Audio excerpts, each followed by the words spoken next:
Hi, hello, welcome to Shravana Health Tips. Anoki Neuro and Child Care. Consultant Pediatrician and Neonatologist. Dr. Sushma garito unnamu. Hi, madam. Namaste, Shravani garu. Hi, I'm Dr. Sushma, Consultant Pediatrician Neonatologist, Anoki Neuro and Child Care. తల్లి బిడ్డకి పాలు ఇచ్చినప్పుడు nipples అనేవి crack అయిపోతూ ఉంటాయి, పుండు వచ్చింది అని చెప్తారు మేడం. సో ఇది రాకుండా ఉండాలంటే ఎలాంటి పొజిషన్స్లో బేబీకి పాలు అనేది తాగిపించాలి?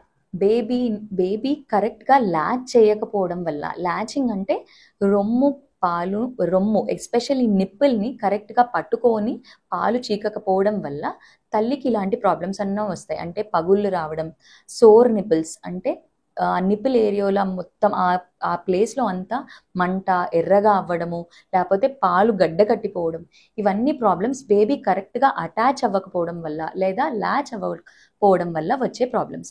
Correct latchment or correct attachment ఎప్పుడు అవుతుంది అంటే, ఎప్పుడైనా బేబీ ఓన్లీ నిప్పుల్ని మాత్రం పట్టుకోకూడదు. నిప్పుల్ అంటే మనకు కనిపించే బయటికి బొడ్డులాగా కనిపించేదాన్ని ఆర్ చనుమల్ని నిప్పుల్ అంటారు. దాని చుట్టూతా ఉండే పోర్షన్ని ఏరియోలా అంటారు. సో ఓన్లీ నిప్పుల్ని పట్టుకోకుండా ఏరియోలా ఆ చుట్టూ ఇంత నల్లగా ఉన్నంత మొత్తంగా పట్టుకున్నప్పుడే కరెక్ట్ అటాచ్మెంట్ అవుతుంది. అండ్ బేబీ యొక్క అప్పర్ లిప్ యొక్క పొజిషన్ ఏరియోలాని ఎంత వీలైతే అంత కవర్ చేయాలి. బేబీ యొక్క లోవర్ లిప్ ఇవర్టెడ్ ఆర్ బయటికి మడిచి ఉండాలి. అప్పుడు కరెక్ట్గా ఏరియోలాని పట్టుకుందని అర్థం. అండ్ బేబీ చీక్స్ అనేవి ఫుల్ అవుతాయి. అంటే ప్రతిసారి సక్ చేసిన ప్రతిసారి ఆర్ బేబీ పాలు చీకిన ప్రతిసారి చీక్స్ బాగా ఫుల్ అవుతాయి.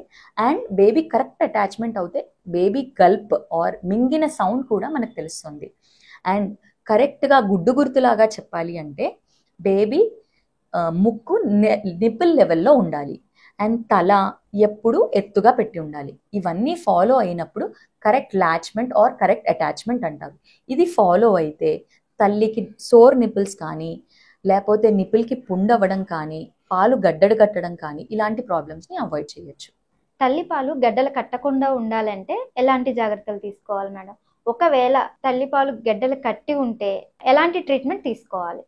ఓకే శ్రావణి గారు, తల్లి పాలు గడ్డలు కట్టడం అనేది కొందరు మదర్స్లో జరుగుతుంది. అది ఎందుకు జరుగుతుందంటే బేబీ పాలు ఫ్రీక్వెంట్గా తీసుకోకపోవడం వల్ల మెయిన్గా. అంటే పాలు రొమ్ము లోపనే ఉండిపోయి అవి గడ్డలు కడుతుంది. బేబీకి ఫ్రీక్వెంట్గా పాలు ఇవ్వడం ఫస్ట్ మదర్ చేయాల్సిన పని.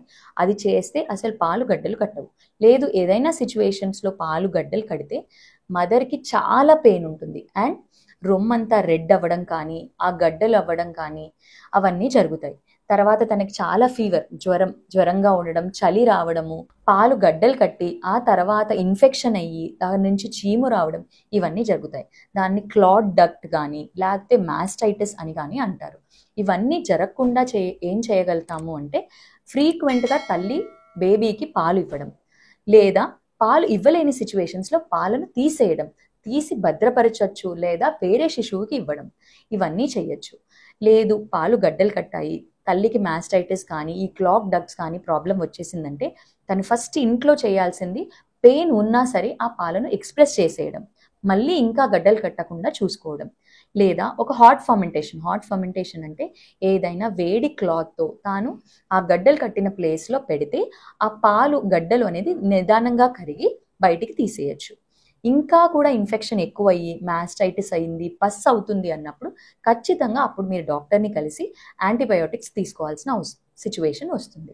మీకేమైనా డౌట్స్ ఉంటే కామెంట్ రూపంలో తెలియచేయండి. Online consultation and video call consultation కూడా ఫాలో అవ్వచ్చు. కింద డిస్క్రిప్షన్లో నెంబర్ ఉంటుంది, కాంటాక్ట్ చేయండి. అనోకి clinic neuro and child care. ఈ వీడియో కనుక మీకు నచ్చినట్లయితే ప్లీజ్ లైక్ చేయండి, షేర్ చేయండి, కామెంట్ రూపంలో కామెంట్ చేయండి. ప్లీజ్ చూస్తూనే ఉండండి శ్రావణ హెల్త్ టిప్స్. మరిన్ని అప్డేట్స్తో మళ్ళీ కలుద్దాం.